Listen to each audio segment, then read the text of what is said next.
الحمد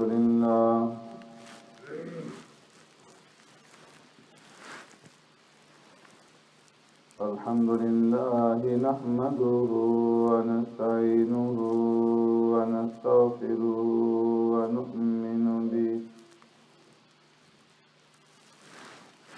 ونؤمن به ونتوكل عليه ونعوذ بالله من شرور أنفسنا ومن سيئات أعمالنا من يهده الله فلا مضل له ومن يضلله فلا هادي له ونشهد أن لا إله إلا الله وحده لا شريك له ونشهد أن سيدنا ونبينا ومولانا محمدا عبده ورسوله أرسله الله إلى كافة للناس بشيرا ونذيرا وداعيا إلى الله بإذنه وسراجا منيرا أما بعد فقد قال الله تبارك وتعالى في القرآن المجيد والفرقان الحميد أعوذ بالله من الشيطان الرجيم بسم الله الرحمن الرحيم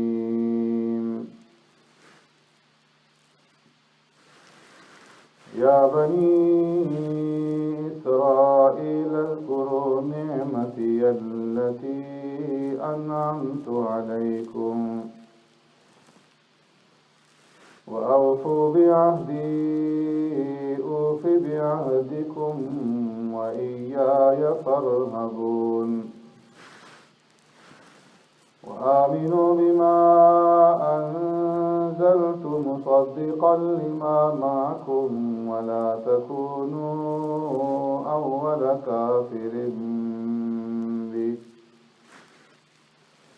ولا تشتروا بآياتي ثمنا قليلا وإياي فاتقون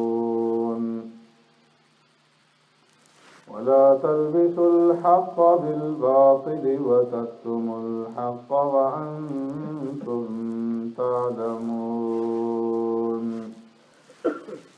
صدق الله مولانا العظيم يا رب صل وسلم دائما أبدا على حبيبك خير الخلق كلهم هو الحبيب الذي ترجى شفاعته لكل هول من الأهوال مقتحم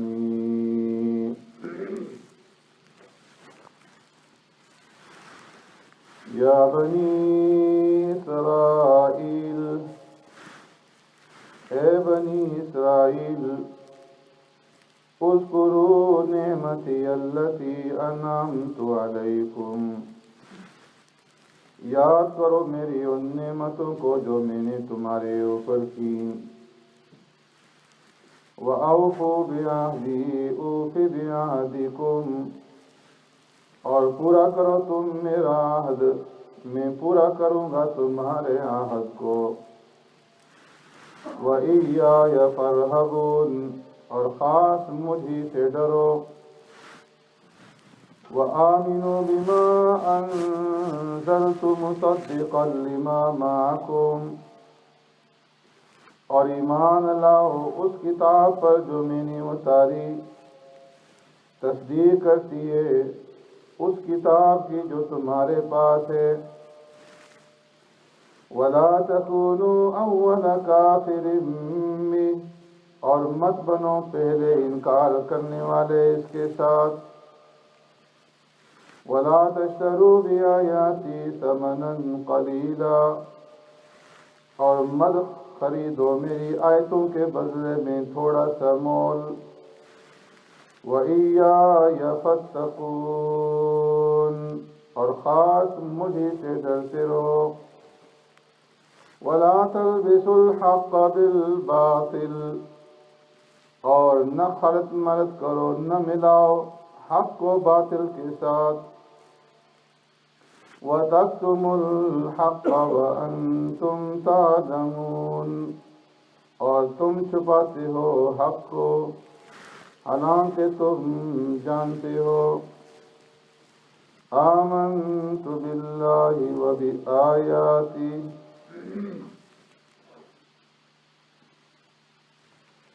میرے محترم دوستو، بزرگوں، بھائیوں،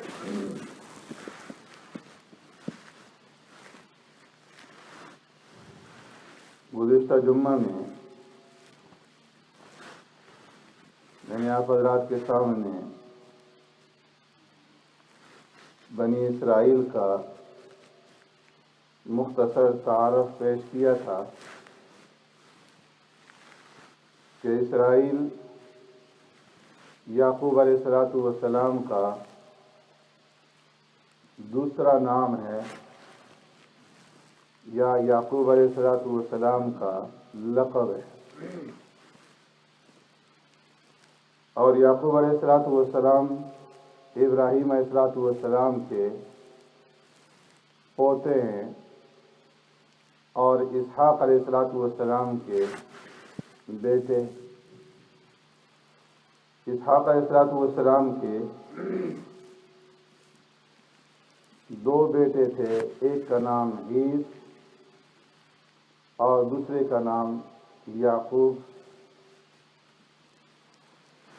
اور یعقوب علیہ السلام کے پھر 12 بیٹے تھے۔ یعقوب علیہ السلام کی ماموزاد بہن کے ساتھ نکاح ہوا، اور ایک کے بعد دوسری بہن ان کے نکاح کے اندر آئی۔ تو شریعت کے اندر 2 بہنوں کے ساتھ نکاح جائز تھا، اس لیے 10 سال خدمت کرنے کے بعد ان کی ماموں نے ایک بیٹی سے ان کا نکاح کروایا، اور پھر 10 سال مزید خدمت کرنے کے بعد دوسری بیٹی سے نکاح ہوا، اور پھر ان دونوں کے ساتھ ایک باندی آئی جو انہوں نے حضرت یعقوب علیہ السلام کو ہدیہ کر دی، اور ان 2 بہنوں سے اور باندیوں سے حضرت یعقوب علیہ السلام کے 12 بیٹے پیدا ہوئے۔ بعض روایت کے مطابق 5 بہنیں حضرت یعقوب علیہ السلام کی عقد میں آئیں، ایک کا انتقال ہوا تو اس کے بعد دوسری کے انتقال کے بعد تیسری، اور اس طرح 12 بیٹے پیدا ہوئے۔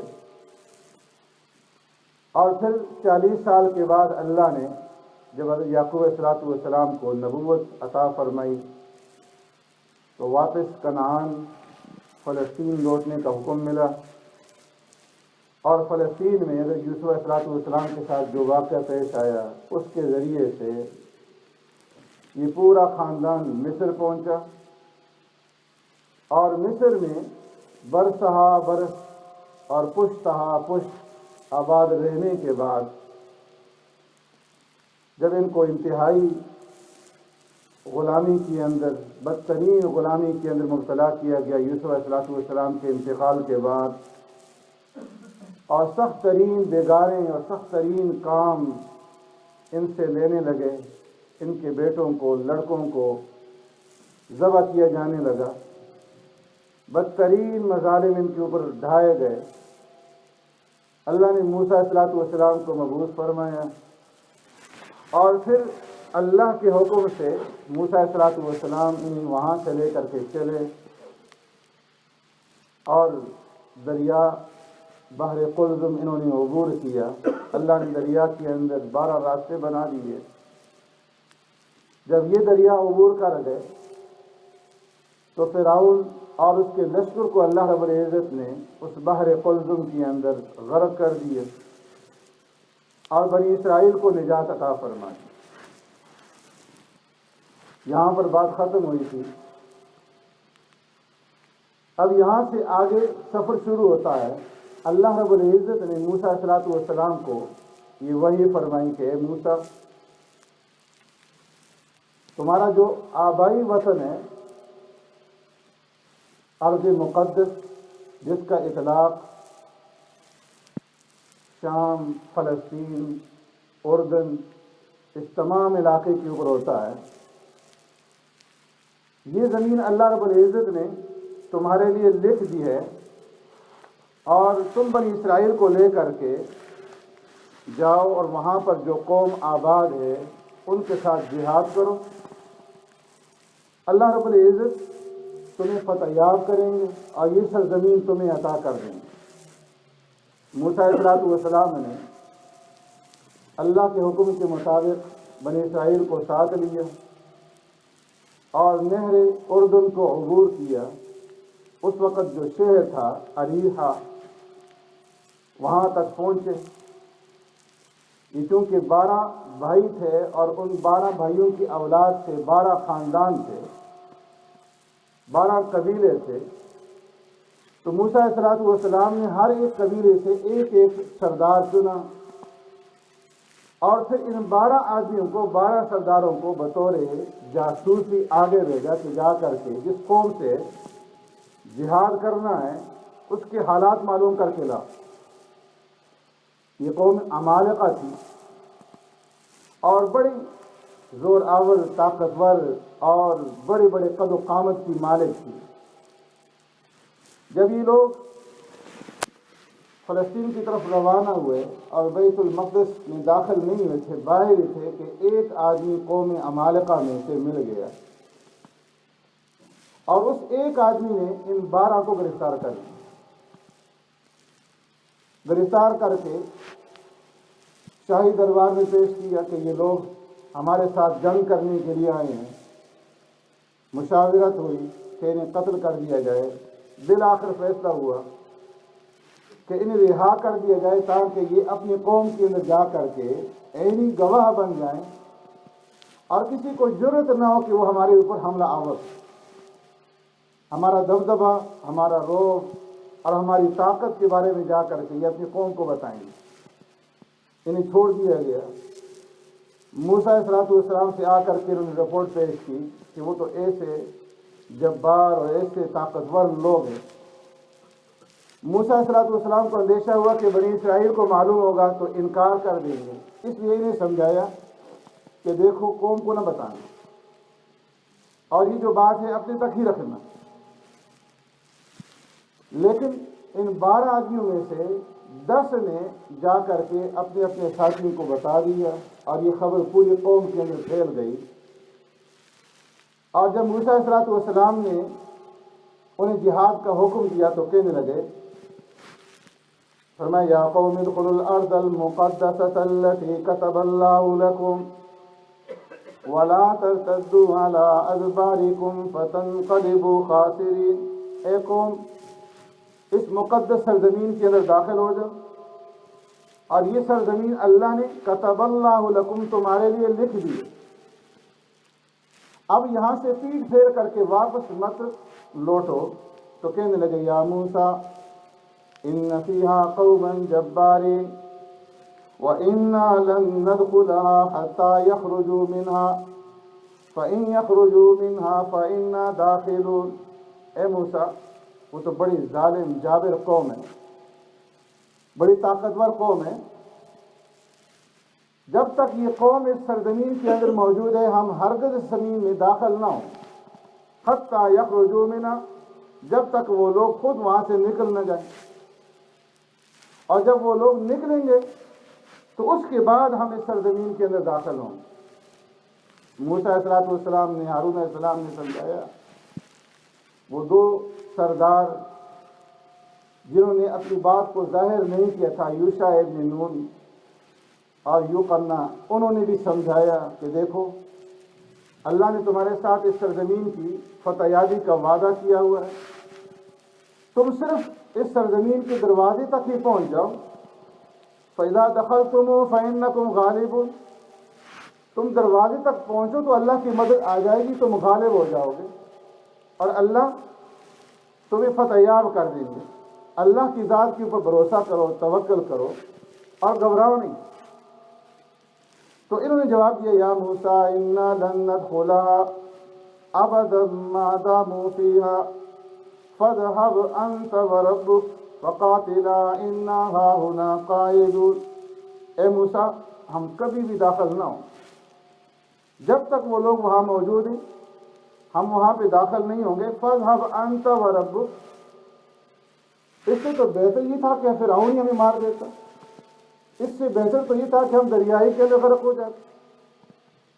اب دوبارہ ہمیں جو ہے آپ ہلاکت کے اندر ڈال رہے ہیں اور ایسی جابر ظالم قوم سے ہمیں لڑوانا چاہ رہے ہیں، ہم تو اس کے لیے تیار نہیں ہیں۔ فَاذْهَبْ أَنْتَ وَرَبُّكَ فَقَاتِلَا إِنَّا هَاهُنَا قَاعِدُونَ، تم جاؤ، تمہارا رب جائے اور تم جا کر کے ان سے لڑو، ہم تو یہاں بیٹھے ہوئے۔ تو موسیٰ علیہ السلام کو بڑا ہی افسوس ہوا کہ دیکھو، اس قسم پرسی سے میں نے اس قوم کو نکالا، اس کے اوپر اللہ نے اتنے انعامات دیے اور فرعون اور آل فرعون سے ان کو نجات ملی، ان کے مظالم سے اللہ نے ان کو خلاصی عطا فرمائی اور بے شمار انعامات اور احسانات کرنے کے بعد یہاں تک پہنچایا، اور یہاں پہنچ کر کے یہ بات کہہ رہے ہیں کہ فَاذْهَبْ أَنْتَ وَرَبُّكَ۔ تو عرض کیا، ربی انی لا املک الا نفسی واخی فافرق بیننا وبین القوم الفاسقین۔ اے اللہ، میں تو اس قوم سے مایوس ہو چکا ہوں، میرا ان کے اوپر کوئی بس نہیں چلتا، مجھے صرف اپنی ذات کے اوپر اختیار حاصل ہے اور اپنے بھائی کے اوپر مجھے اعتماد ہے، باقی کسی کے اوپر مجھے بھروسہ نہیں رہا۔ اے اللہ، میرے درمیان میں اور اس فاسق قوم کے درمیان میں اب تو جدائی کر۔ تو اللہ نے فرمایا کہ اے موسیٰ، انہا محرمۃ علیہم 40 سنہ، کہ میں نے سزا دوں گا اور اس سزا کے نتیجے میں 40 برس تک یہ اس سرزمین کے اندر داخل نہیں ہو سکیں گے۔ اس سرزمین کو میں نے ان کے اوپر 40 برسوں تک کے لیے حرام کر دیا۔ یتیہون فی الارض فلا تأس علی القوم المفسدین، اس فسادی قوم سے آپ جو ہے مایوس نہ ہوں، ان کو سزا ملے گی۔ اور سزا کے نتیجے میں اللہ نے میدان طیہ کے اندر 40 سال تک اس قوم کو وہاں پر قید کر دیا۔ تو میں اللہ رب العزت جب کسی کو قید کرتے ہیں تو وہاں آہنی دیواروں کی اور آہنی سلاخوں کی ضرورت نہیں ہوتی، بلکہ اللہ کی ساری مخلوق جو ہے وہ خود ہی ان کے لیے داروغہ بن جاتی ہے۔ یہ میدان طیہ جو بعض روایات کے مطابق اس کی لمبائی 90 میل اور چوڑائی 27 میل تھی، اور بعض روایات کے مطابق 30 میل یہ میدان لمبا تھا، 18 میل چوڑا تھا۔ 6 لاکھ سے زائد یہ نفوس تھے، بچوں اور عورتوں کے علاوہ۔ اس میدان میں اللہ نے ان کو قید کر دیا۔ صبح یہ سفر شروع کرتے ہیں اس میدان سے نکلنے کے لیے کہ واپس مصر چلے جائیں یا ارض مقدس شام کی طرف چلے جائیں۔ صبح سے سفر شروع ہوتا، شام کو اسی مقام پہ کھڑے ہوتے جہاں سے صبح چلے۔ اس طرح 40 سال انہوں نے وہاں پہ گزارے۔ موسیٰ علیہ السلام، ہارون علیہ السلام کا انتقال ہوا اور پھر دوسری نسل آئی، یوشع ابن نون کی قیادت میں سرزمین شام کو فتح کیا، اور پھر یہ لوگ وہاں پر آباد ہوئے، یہود، بنی اسرائیل، یہاں تک کہ دانیال علیہ السلام کا زمانہ آیا۔ بخت نصر کا غلبہ ہوا، جو ایک کافر اور جابر بادشاہ تھا، اس نے 70,000 کے قریب بنی اسرائیل کو قتل کیا، 70,000 کے قریب کو جیل کے اندر ڈالا۔ تو اس وقت کچھ لوگ وہاں سے نکلے اور نکل کر کے یثرب کے اندر جو مدینہ منورہ ہے اور خیبر کے علاقہ میں اور مدینہ کے اطراف میں آ کر کے آباد ہوئے۔ بعض روایت سے معلوم ہوتا ہے کہ یہ اہل علم کی ایک جماعت تھی۔ جب بخت نصر کا وہاں پہ غلبہ ہوا تو یہ لوگ کیونکہ اپنی کتابوں کے اندر پیارے پیغمبر صلی اللہ علیہ وسلم کی علامات اور نشانیاں پڑھتے تھے، اور یہ اس سرزمین کی تلاش میں نکلے جہاں پر آپ صلی اللہ علیہ وسلم نے ہجرت کر کے آنا تھا۔ یہ جب مدینہ منورہ پہنچے تو اس سرزمین کو دیکھا کہ کھجوروں والی سرزمین تھی۔ ان کی کتابوں کے اندر، تورات کے اندر جو علامتیں بیان کی گئی تھیں، ان علامتوں کے مطابق انہوں نے اس سرزمین کو پایا، لہذا وہاں پر انہوں نے قیام کر لیا۔ اور اس وقت وہاں پر قوم عمالقہ کے کچھ لوگ آباد تھے اور قوم خزرج کے کچھ لوگ آباد تھے، کھجوروں کے باغات تھے اور زراعت وہ لوگ کرتے تھے۔ تو ان لوگوں نے وہاں سکونت اختیار کی، ان کا آہستہ آہستہ غلبہ ہوا اور ان لوگوں کو انہوں نے نکال دیا۔ پھر اس کے بعد یمن کے دو قبائل آئے، اوس اور خزرج، اور انہوں نے آ کر کے یہاں مدینہ میں سکونت اختیار کی۔ یہ دونوں بت پرست تھے، دونوں کا آپس میں جھگڑا ہوتا تھا، لڑائی ہوتی تھی، اور ان یہودیوں کے ساتھ بھی ان کی لڑائی ہوا کرتی، اوس اور خزرج۔ تو یہ لوگ انہیں ڈرایا کرتے تھے کہ اب آخری نبی آنے والے ہیں اور ہم ان کے اوپر ایمان لائیں گے، ان کی اتباع اختیار کریں گے اور ان کے ساتھ مل کر کے تمہارا ستیہ ناش کریں گے۔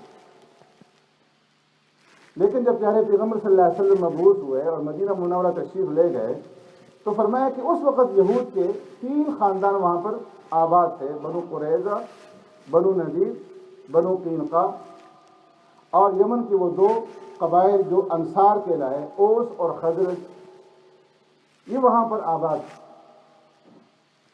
ان لوگوں نے پیارے پیغمبر صلی اللہ علیہ وسلم کی ان علامات کو دیکھا اور پہچان لیا کہ یہی اللہ کے آخری نبی ہیں، لیکن اس کے باوجود یہ لوگ ایمان نہ لائے۔ تو اللہ رب العزت اب ان آیات کے اندر یا بنی اسرائیل اذکروا نعمتی التی انعمت علیکم سے ان لوگوں کو یہ سارے انعامات یاد دلا رہے ہیں کہ اے بنی اسرائیل، اولاد یعقوب، اذکروا نعمتی التی انعمت علیکم، تم میری ان نعمتوں کو یاد کرو، ان انعامات کو یاد کرو جو میں نے تمہارے اوپر کی۔ سبحانک اللہ و بحمدک، نشہد ان لا الہ الا انت، نستغفرک ونتوب الیک۔